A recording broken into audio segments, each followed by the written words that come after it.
안녕하십니까? 오늘은 수요일 저녁 함께 말씀을 나눕니다. 오늘은 7월 9일 수요일 저녁입니다. 7월달 들으면서 증인의 삶, 즉 선교는 삶이다라고 하는 주제로 함께 말씀을 나눕니다. 오늘은 그 두 번째 시간입니다. 누가복음 24장 46절부터 48절까지 말씀 함께 나누도록 그렇게 하겠습니다. 누가복음 24장 46절부터 48절까지 말씀 제가 봉독해 드립니다. 또 이르시되 이같이 그리스도가 고난을 받고 제3일에 죽은 자 가운데서 살아날 것과 또 그의 이름으로 죄사함을 받게 하는 회개가 예루살렘에서 시작하여 모든 족속에게 전파될 것이 기록되었으니 너희는 이 모든 일의 증인이라. 아멘. 오늘 마지막 말씀 결론이죠. 너희는 이 모든 일의 증인이다. 선교는 삶인데 다른 얘기로 하면 선교는 증인의 삶을 사는 것이죠. 어떤 사건이 사실이 되고 그리고 진실이 되려면 둘 중에 하나의 요소가 필요합니다.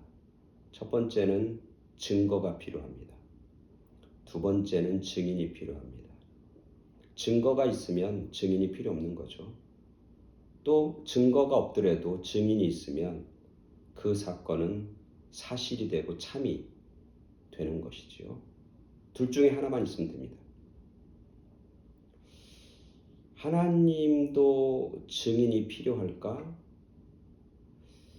하나님과 예수님이 행하신 엄청난 증거들이 많습니다.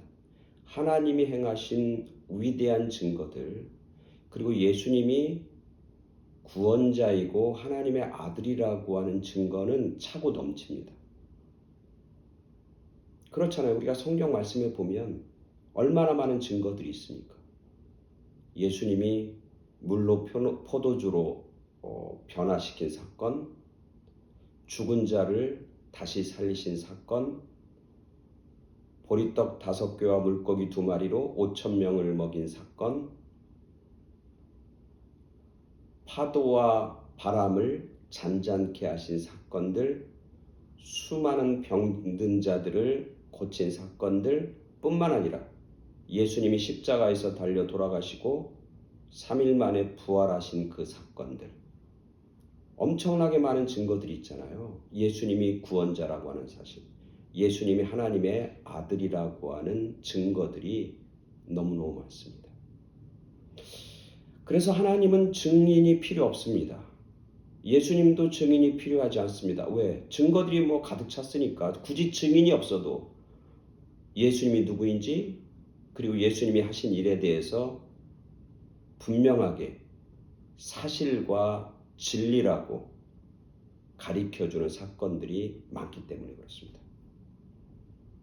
그런데 오늘 우리가 읽은 본문에 보면 예수님도 증인이 필요하다고 합니다.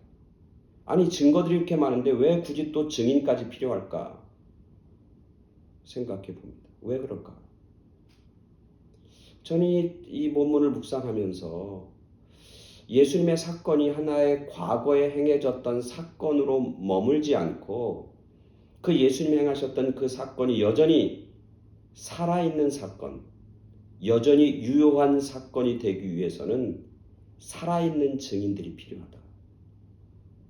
그렇게 저는 본문을 묵상하면서 깨닫게 되는 겁니다. 산 증인들을 통해서 예수님의 그 사건은 시간과 공간을 초월하게 되는 거죠. 다른 얘기로 하면 이 사건이 과거에 일어났던 한 사건으로 머무는 것이 아니라 이 사건이 단지 예루살렘과 갈릴리에서 벌어졌던 한 사건으로 머무는 것이 아니라 증인들을 통해서 그 사건은 지역을 뛰어넘게 되어 있습니다. 그래서 오늘 성경에 보면 이 예수님의 사건이 온 족속과 세계에 알려져야 된다고 말씀하시면서 증인이 필요하다. 너희는 이 일의 증인이다. 이렇게 얘기하는 것이죠.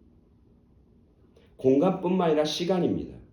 예수님의 이 사건이 과거의 한 사건으로 그치지 않고 면면이 대대 이르러서 그 사건이 여전히 유효하고 여전히 하나님의 놀라운 복음의 생명력이 있다고 하는 사실은 산 증인들을 통해서 가능해지는 거예요. 그래서 그 시대뿐만 아니라 오늘날까지, 오늘날 우리들의 시대뿐만 아니라 앞으로 다가올 세대에도 예수님의 이 사건은 여전히 살아있는 사건, 여전히 유효한 사건이 되는 것이죠. 누구를 통해서?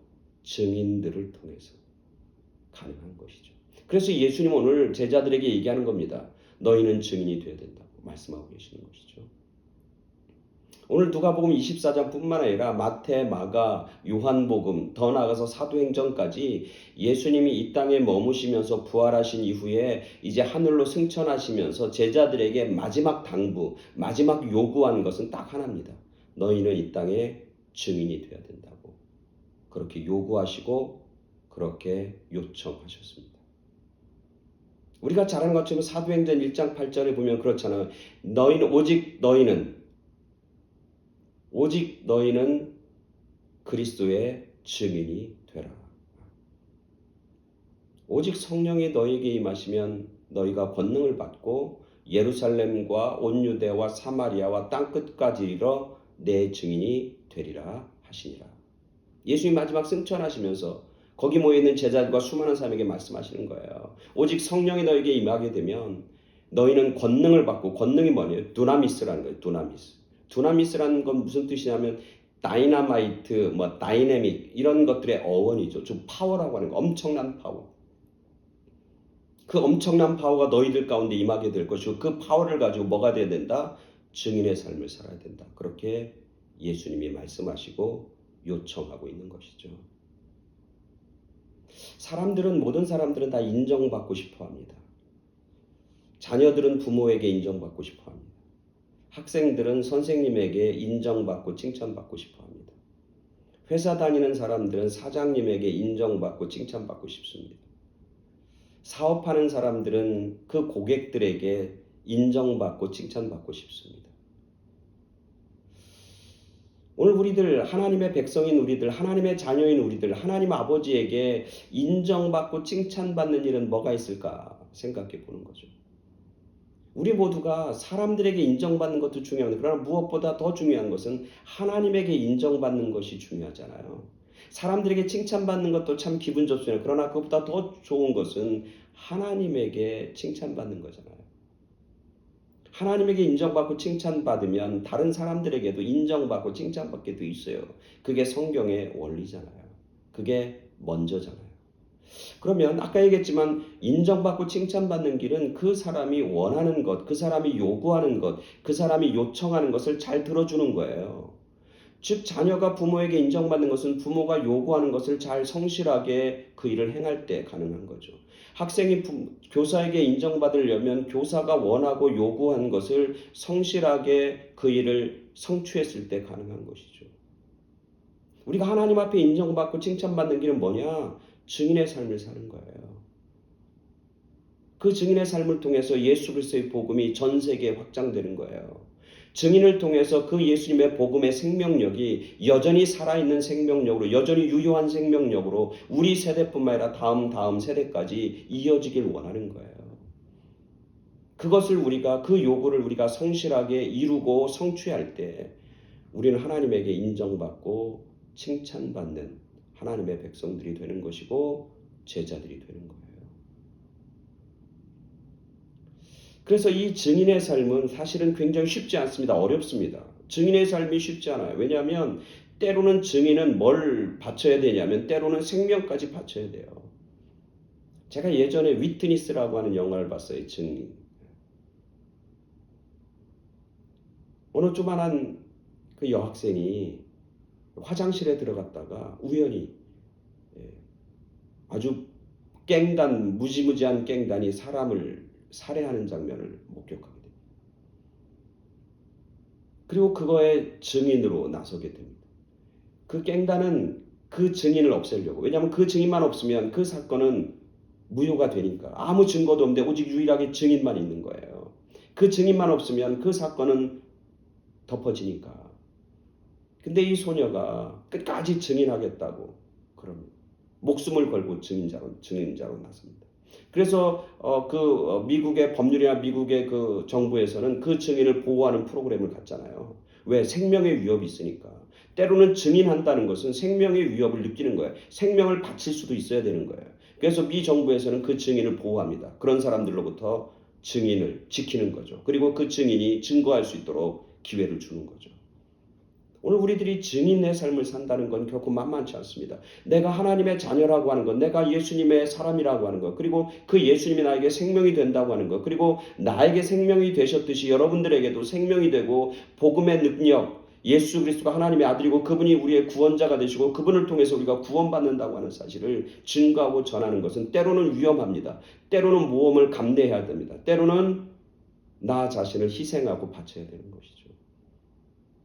근데 그 삶이 하나님 앞에 인정받고 칭찬받는 게 그 삶을 통해서 예수님의 복음과 생명은 오늘날까지 이어지는 거예요. 그리고 전 세계에 강력한 영향을 미치는 거예요. 지금도 죽어가는 사람들을 생명으로 살리는 놀라운 역사가 나타나는 거예요. 증인들의 삶을 통해 그 증인을 위해서 자기의 생명을 바친 사람들을 통해서 한국이 복음화되고 그리고 미국이 복음화되고 전 세계가 복음화가 되고 지금도 그 복음화의 역사는 연연히 이어지고 있는 것이죠. 그리고 또 이 일은 사실은 우리 힘으로 감당하기가 쉽지 않습니다. 그래서 아까 사도행전 1장 8절을 얘기하죠. 오직 성령이 너에게 임하시면 너희가 권능을 받고 복음을 증거하고 증인의 삶을 살 때 누가 함께 하냐면 성령님이 함께 하십니다. 뭘로? 권능으로 함께 하십니다. 다이너마이트 같은 파괴력 있는 능력으로 함께 하십니다. 그래서 성령이 도와주셔서 그 일을 가능한 거예요. 그리고 마태복음 보면 예수 그리스도를 증거하고 전하는 사람들에게 예수님 말씀을 약속해. 뭐라고 약속합니까? 내가 세상 끝날까지 너희와 항상 함께 있겠다고. 예수님이 함께 하시고 동행하시고. 그래서 증인의 삶을 살아가게 되는 것이고 그 증인의 삶은 그래서 아름다운 거예요. 그 증인의 삶은 그래서 열매가 있는 거예요. 그 증인의 삶은 그래서 하나님을 만나고 예수님과 동행하는 그런 삶의 기쁨과 은혜와 풍성함을 맛보고 누리게 되는 것이죠. 그래서 그 증인의 삶은 나도 살고 내 주변에 있는 사람도 살리고 세계를 살리는 위대하고 놀라운 일이라고 하는 사실을 오늘 말씀을 통해서 깨닫게 되는 것이죠. 전도는 선교는 삶이다. 다른 얘기로 하면 선교는 결국 증인의 삶을 사는 것입니다. 그렇게 결론 내릴 수 있는 것이죠. 여러분 모두가 여러분의 자녀들이 하나님 앞에 인정받고 칭찬받는 그런 복된 자녀들, 복된 사람들이 되길 간절히 축원합니다. 증인의 삶을 사는 어떻게든 나를 통해서 예수님이 증거되고 예수님의 향기가 드러나고 예수님의 생명과 또 예수님의 은혜의 통로 역할을 잘 감당하는 그래서 나로 말미암아 생명의 역사, 구원의 역사 하나님 앞에 영광을 돌리는 일들이 많이 나타나는 그런 풍성한 열매가 있는 증인의 삶을 살아가는 그런 여러분 모두가 되길 간절히 축원합니다. 아멘. 감사합니다.